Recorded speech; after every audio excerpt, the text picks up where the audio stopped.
Hari Monumento ba saudoso Ernesto Fernandes Código Dudu na competência Ministério Assunto Combatente ba Libertação Nacional niang.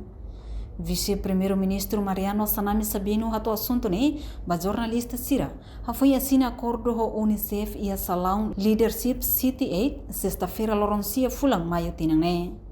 Tuir asanami atu hari monumento ba saudoso Dudu ne rola parte e estado niang, então tem que lihusi conselho veterano para definir molok halo monumento refere. Atual presidente Partido Democrático ne reconhece saudoso Ernesto Dudu, no dar lutador ida tambah lihusi nia maka forma região 4 ne forte.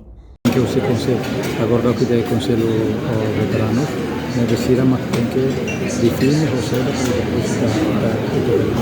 então pada dunia memang lutador di usianya makin forma região 4 ne forte ini masih ada região 4 no estado sociais na competência Comitê de homenagem mais presidente da República para ficar também no estado.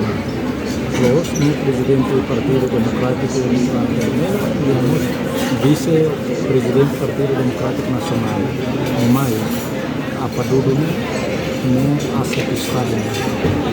Não veterano também, aí a condição estado não aceita. No saudoso Ernesto Dudu, mosnudar presidente Partido Democrático, município Ermera, ao mesmo tempo anessa mos vice-presidente Partido Democrático Nacional, mas bem saudoso Dudu ne assento Estado niang anessa veterano. Portanto, antes ne família saudoso Ernesto Dudu, o subgoverno valoriza luta ex-comandante Valentil região 4. A construção, monumento, estátua e a município Ermera, Carotunda Tibar, posto administrativo Bazartete, município Liquiçá.